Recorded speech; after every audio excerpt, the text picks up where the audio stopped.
The words echoed in my mind, a chilling reminder of how quickly everything can change. She won't last much longer. I never thought I'd hear those words from Jessica, my daughter-in-law, but I did. And in that moment I knew nothing would ever be the same again. At 70 I thought I had seen it all.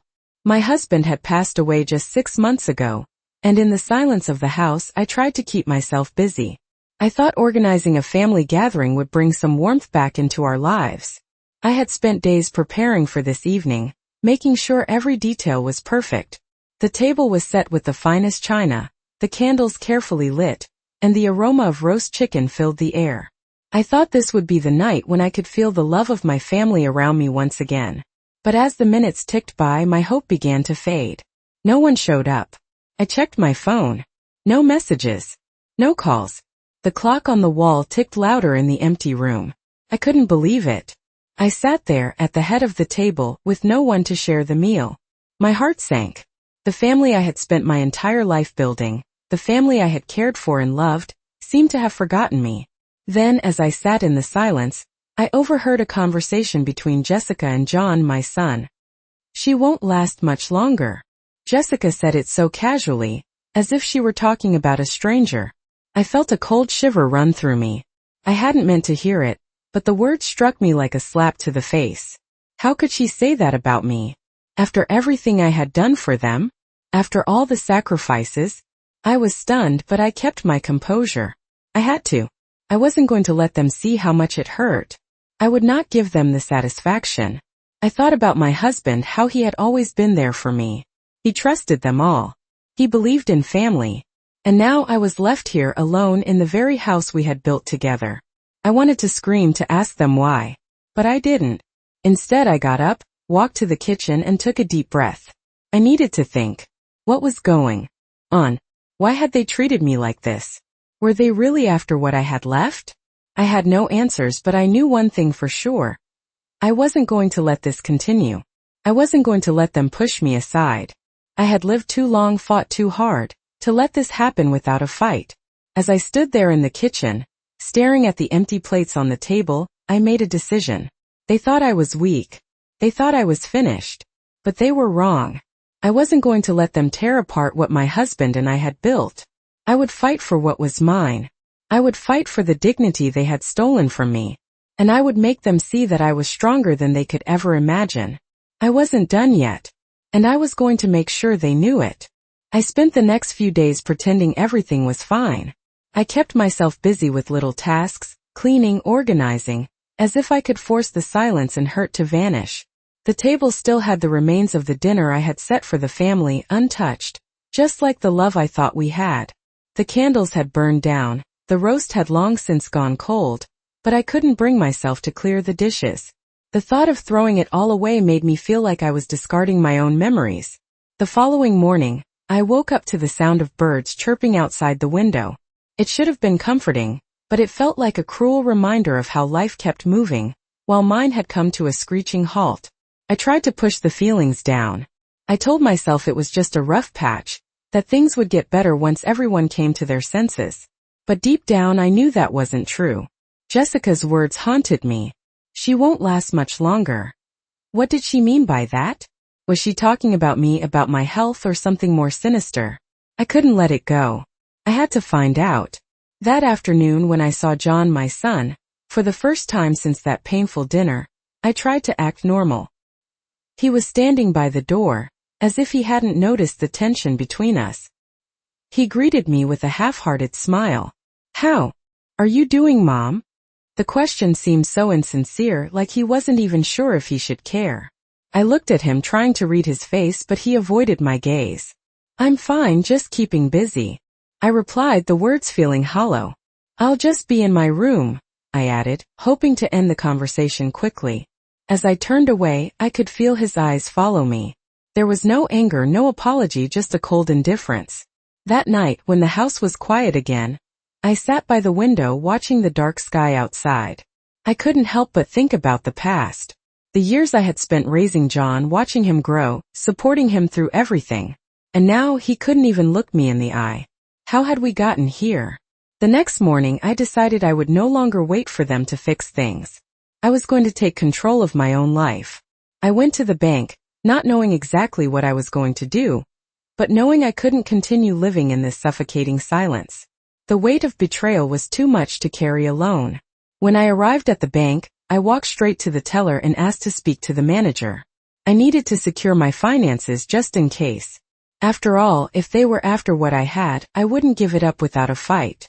The manager was a kind woman, and after explaining my situation, she promised to help me put everything in place.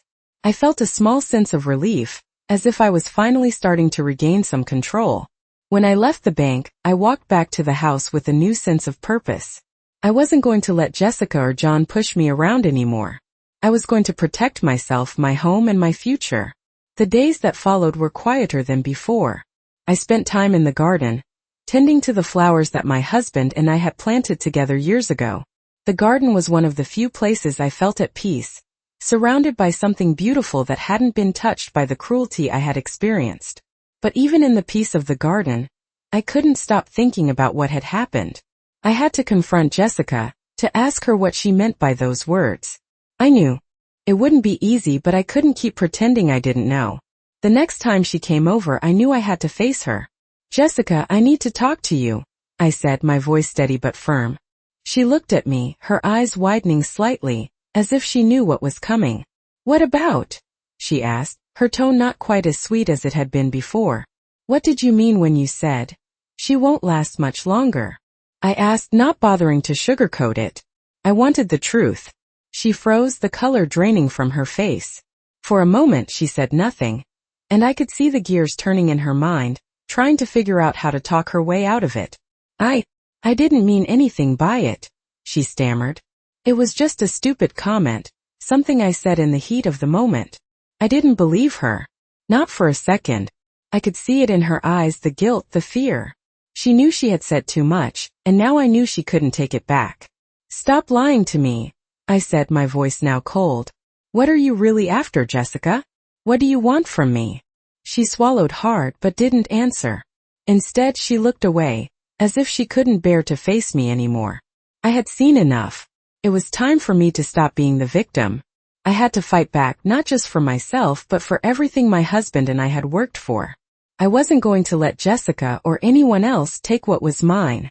That night, as I lay in bed, I felt a strange sense of clarity. I wasn't done. I wasn't going to let my family destroy me. They thought they could take advantage of me, but they were wrong. I would make them see that they couldn't push me aside. I would make them regret underestimating me. And when the time came, I would be ready. The next few days felt like a blur. I went through the motions, doing everything I could to keep myself occupied, but the sting of Jessica's words kept replaying in my mind. I couldn't shake the feeling that something was off, that my family was no longer the loving unit I thought we were. I had been so focused on trying to make everyone happy, to keep the peace, that I had overlooked the growing distance between us. I had been blind, but now I could see the truth clearly. It wasn't just Jessica. It was John too. My son, the boy I had raised, seemed to have forgotten everything that mattered. I had been so eager to hold on to the past, to pretend that everything was the same as it had been when my husband was still alive. But it was gone. The family I had known, the warmth, the closeness, had faded into something cold and distant. One evening, after another long day spent in silence, I decided I couldn't wait any longer. I had to confront them both. I couldn't let this go on. I needed answers, even if the truth hurt.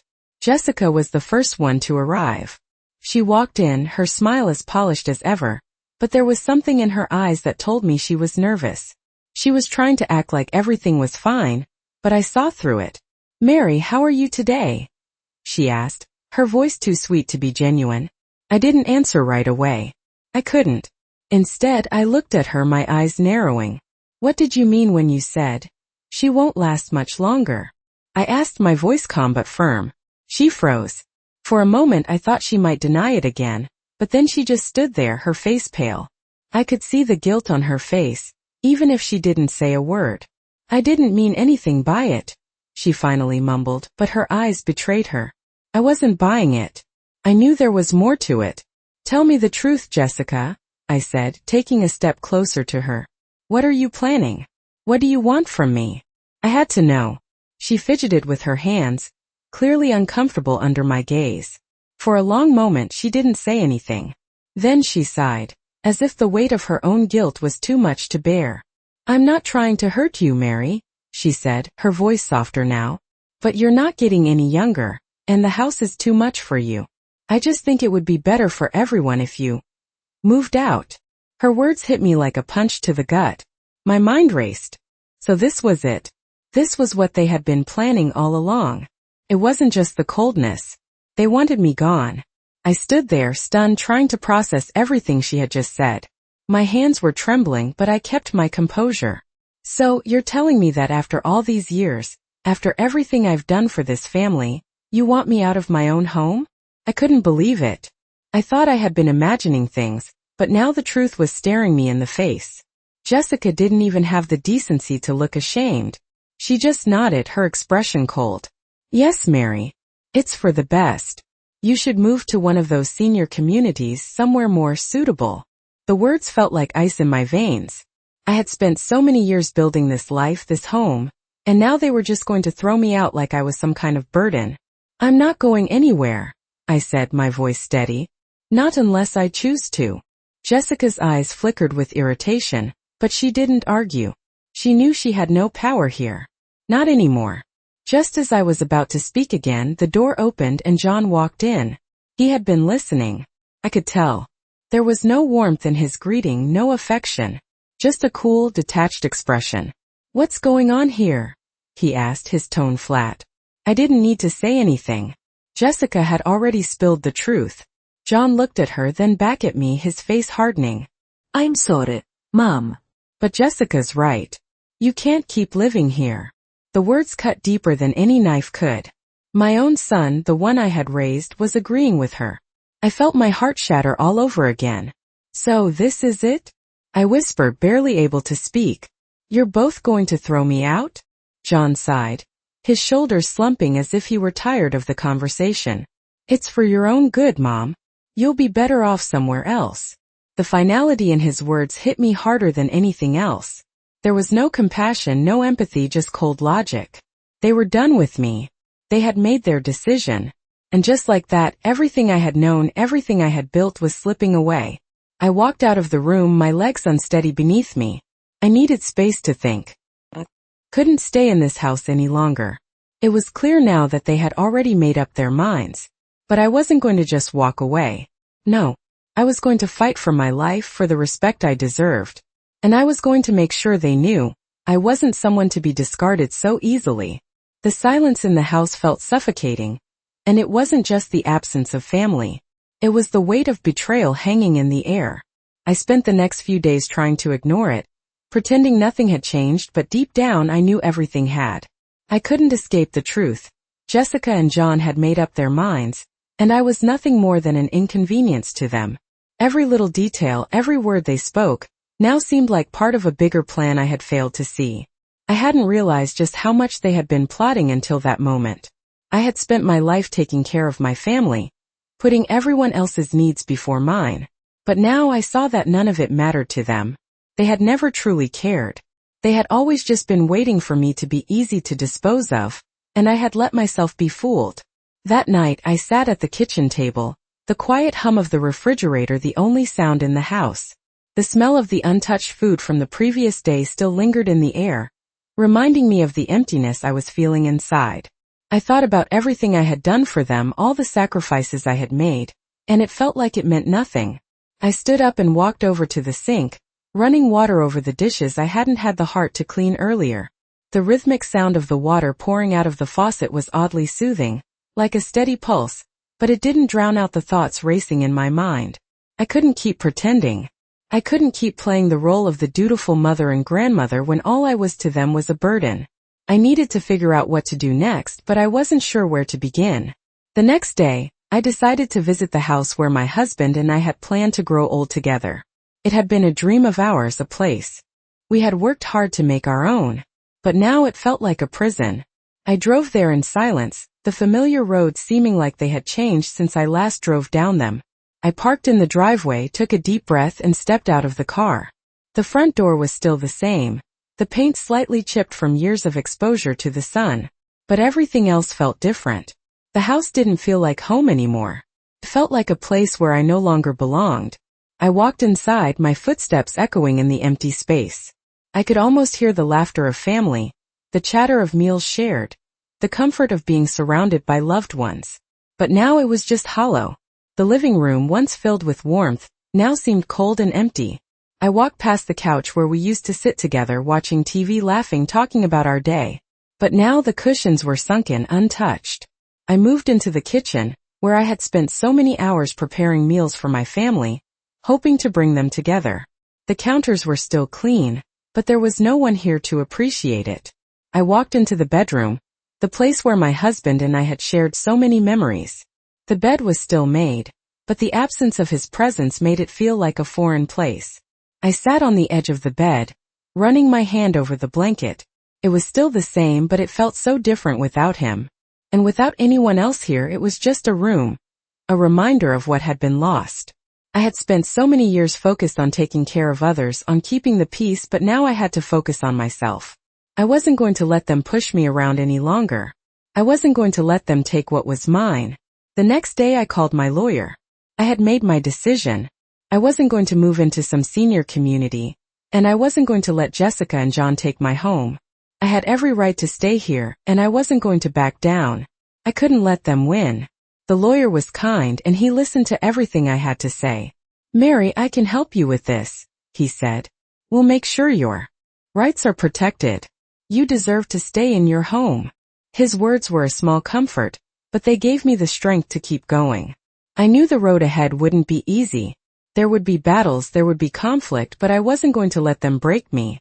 I had spent too many years letting others walk all over me, and now it was time to stand up for myself. When I hung up the phone, I felt a weight lift off my shoulders.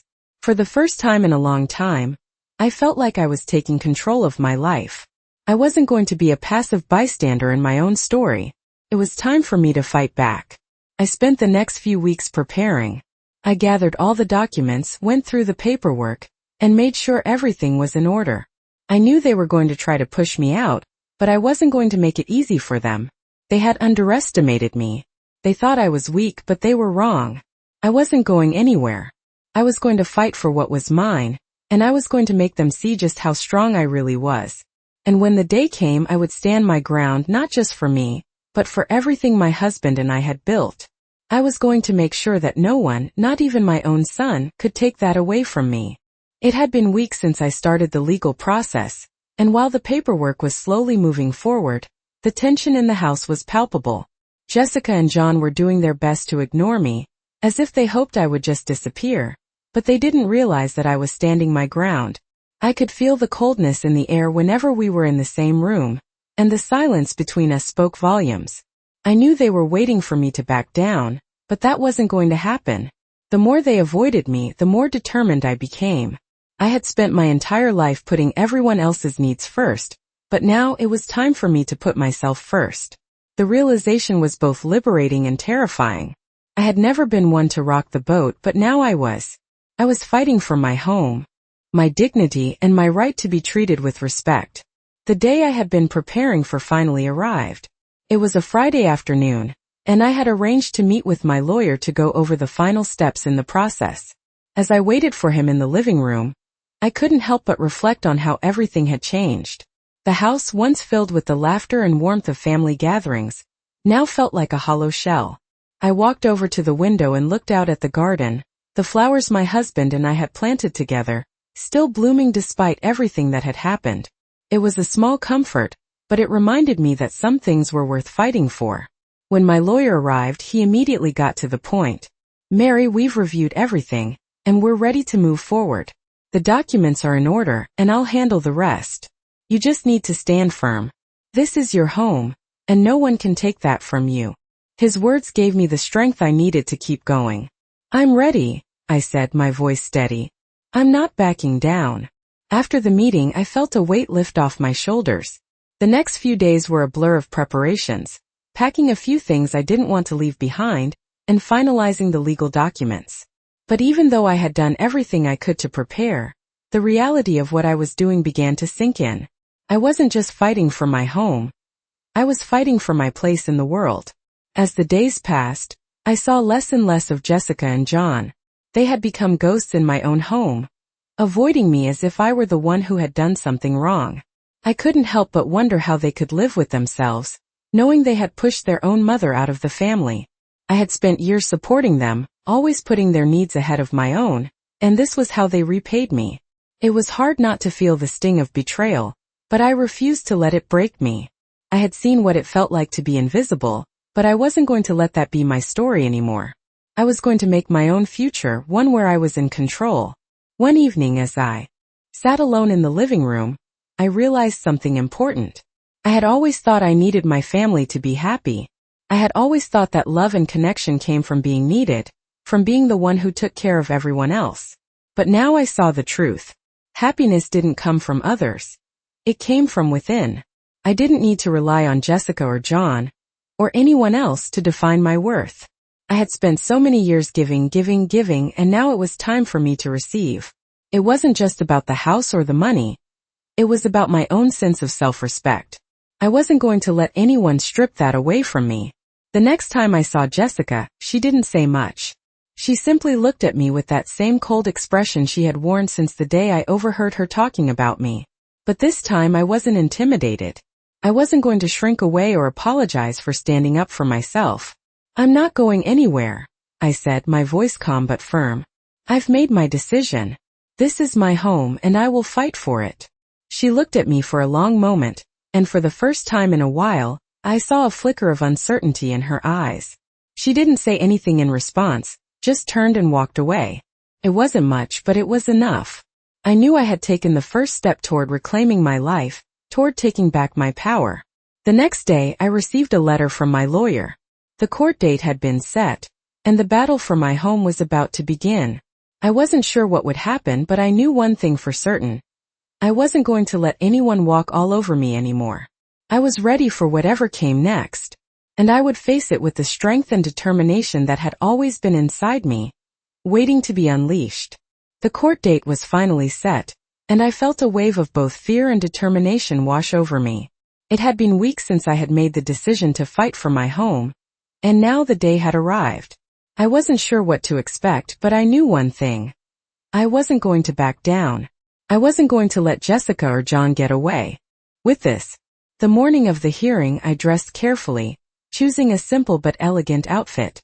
It was important for me to feel strong, to look the part of someone who was fighting for what was rightfully theirs.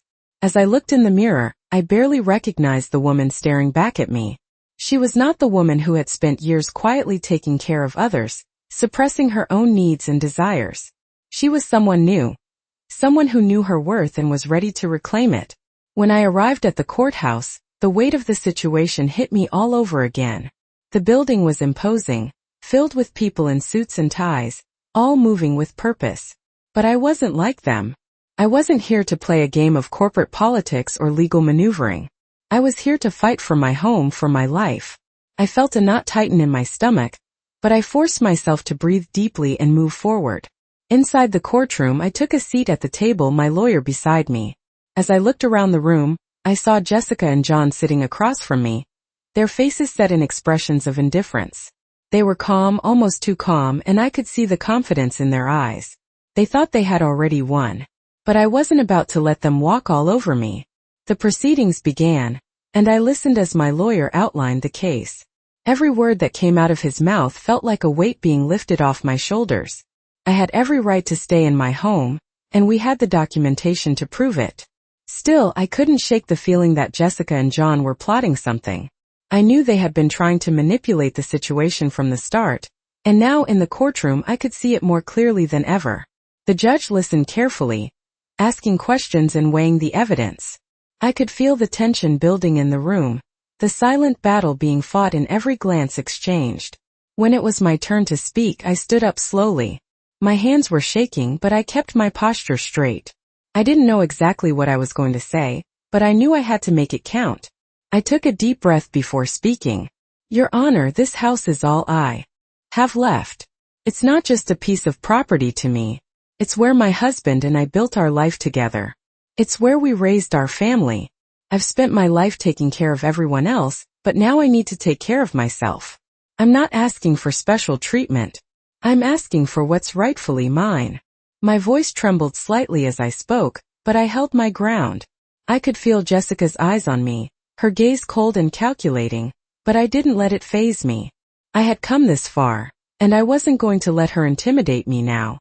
When I finished, there was a moment of silence. The judge nodded, making notes, and I could feel the weight of his gaze as he considered my words. It was a small victory, but it was one step closer to the truth. As the hearing continued, I noticed something strange. Jessica and John, who had been so sure of themselves at the start, were now looking uneasy. Their once confident demeanor had slipped, and I could see the cracks in their carefully constructed facade. My lawyer presented more evidence, and soon, it became clear that they had no solid ground to stand on. Their plan to push me out of the house was falling apart. For the first time in weeks, I felt a flicker of hope. Maybe this fight wasn't as impossible as I had thought. As the hearing wrapped up, the judge announced that he would make a decision soon. I didn't know what the outcome would be, but I felt a sense of calm wash over me.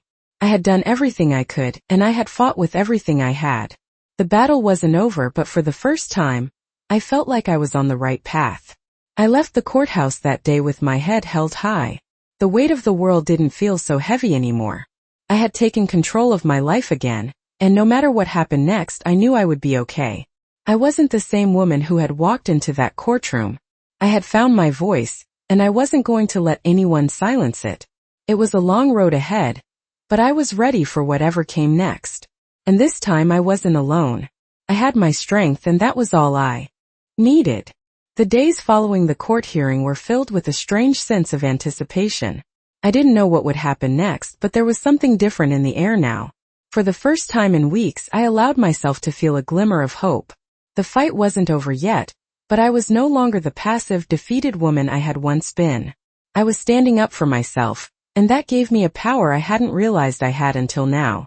Jessica and John were still avoiding me, but their indifference felt weaker, like it was starting to crumble under the weight of the truth. I spent the next few days doing what I had always done, keeping busy. I cleaned the house, organized old photographs, and spent time in the garden, nurturing the flowers that had always been my sanctuary. The quiet of the garden soothed me, but it also made me think. I had always believed that family was everything, that the love and care we shared were the foundation of our lives. But now I was questioning that belief. Family really meant everything, then how could they treat me this way? How could they forget all that I had done for them? I had given my entire life to them, and now I was just a burden to be cast aside. The thought hurt, but I knew I couldn't let it break me. I had spent too many years living in the shadows of others, putting their needs ahead of mine. It was time to stop. It was time to take back control of my life. The phone call came 2 weeks after the hearing. The judge had made his decision. I was standing in the kitchen preparing my afternoon tea when the call came through. I took a deep breath before answering, my heart pounding in my chest. "Hello, Mrs. Thompson?" The voice on the other end said. "This is your lawyer. The judge has made his decision. You've won the case." I felt the ground shift beneath me. I could hardly believe the words I was hearing. I had won. After everything, I had won. The house was mine, and no one, not even Jessica and John, could take it away from me. I thanked my lawyer, my voice shaky with emotion, and hung up the phone. I stood there for a moment, letting the reality of it sink in. I had fought for what was mine, and I had won. It was a victory, but it wasn't just about the house. It was about me, my strength, and my ability to take control of my own destiny. I was no longer the woman who was pushed around, silenced, and ignored. I had reclaimed my life. Later that day, Jessica came over. She walked in, her expression as cold as ever, but there was a nervousness in her step that I hadn't seen before. She knew what was coming. "Mary," she said, her voice flat, "we need to talk." I looked at her, my gaze steady. "There's nothing to talk about," I replied. "I've already made my decision. The judge ruled in my favor. This house is mine." Her face fell, and for a moment, I saw the mask of indifference slip. "I didn't think it would come to this," she said, her voice faltering. "You didn't think it would come to this?" I repeated, the words tasting bitter in my mouth. "You thought you could just push me out and take everything from me without a fight? Well, you were wrong. This house is mine. I won't be bullied or manipulated any longer. She didn't respond. She just stood there, her face pale and her hands trembling. It felt good in a way to see her finally realize that I wasn't the easy target she thought I was. I wasn't going to let her or anyone else walk all over me anymore. I don't need your approval, I said, my voice firm. I'm not leaving. And I'm not going anywhere until I'm ready. She turned and walked out without saying another word. As the door closed behind her, I let out a breath I didn't realize I had been holding. I had done it. I had stood up for myself and now I was taking back what was rightfully mine. The days that followed were filled with a sense of relief, but also with a quiet determination. I wasn't done yet. I knew there would still be obstacles, but I had proven to myself that I could face them. I wasn't going to let anyone take away the life I had built. Not Jessica. Not John. Not anyone. As I sat in the living room that night, the silence felt different. Wasn't the empty silence of loneliness, but the quiet peace of knowing that I had fought for my home and my dignity. I wasn't done yet, but for the first time in a long time, I felt like I could breathe again. The following weeks were filled with an odd mixture of relief and anticipation. The court ruling had come through in my favor, but there was still a quiet tension in the house. Jessica and John had reluctantly accepted the decision, but their coldness remained. It wasn't over yet. I could feel it in every glance they threw my way, in the way they avoided eye contact, like they were plotting their next move. But this time I wasn't afraid. I had stood my ground, and now I was ready to stand taller than ever before. The house was mine and no one was going to take it from me. Every day I woke up with a sense of purpose. The house that once felt like a prison now felt like a fortress, a place where I could rebuild my life, piece by piece. I spent my mornings in the garden, tending to the flowers that my husband and I had planted together years ago. The garden had always been our special place, where we shared our dreams and hopes for the future. Now it was just mine, but it still held a kind of magic, a reminder of the strength that ran through my veins, a strength I had forgotten until recently. One afternoon, while I was in the garden, John came to visit. I wasn't sure what to expect, but I wasn't going to let him see me as weak. He walked up to me slowly, his hands stuffed in his pockets.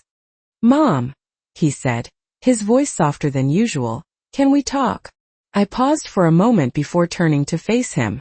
I had 1,000 questions, 1,000 things I wanted to say, but I held my tongue. This wasn't the time for anger. It was the time for clarity. "What do you want, John?" I asked, my voice steady. He seemed taken aback by my tone, but he didn't back down. "I know this hasn't been easy," he began, "and I know I haven't been the best son." His words felt like a distant echo, like he was reading from a script. "But I need you to understand, I did what I thought was best." I couldn't help but feel a pang of disappointment. This was it. This was his apology. I had expected more, something real. But instead he just looked at me, waiting for me to forgive him.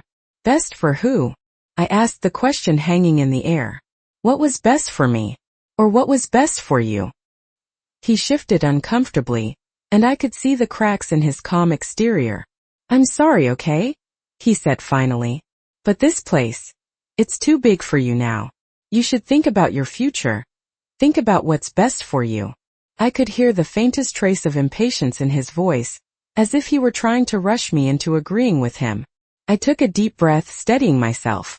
I had already made my decision, but hearing his words made the reality of it hit me harder than before. "My future," I repeated. "What do you know about my future, John?" He looked down at the ground, and for a moment, I thought I saw a flicker of regret in his eyes. But then just as quickly it was gone. "I just want you to be happy," he said quietly. I shook my head. "You don't get it, do you? You don't get to tell me what's best for me anymore. I've spent my whole life putting everyone else first, and now it's my turn to live for myself." He didn't respond, just stood there, his hands still stuffed in his pockets, his face unreadable. I could feel the weight of the years between us, the years where I had given so much and received so little in return. But now I wasn't going to let it hold me back. "I'm not going anywhere, John," I said firmly. "This house is mine and I'm staying here."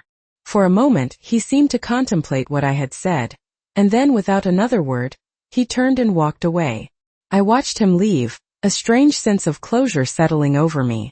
For the first time in a long time, I felt like I had finally let go of the past.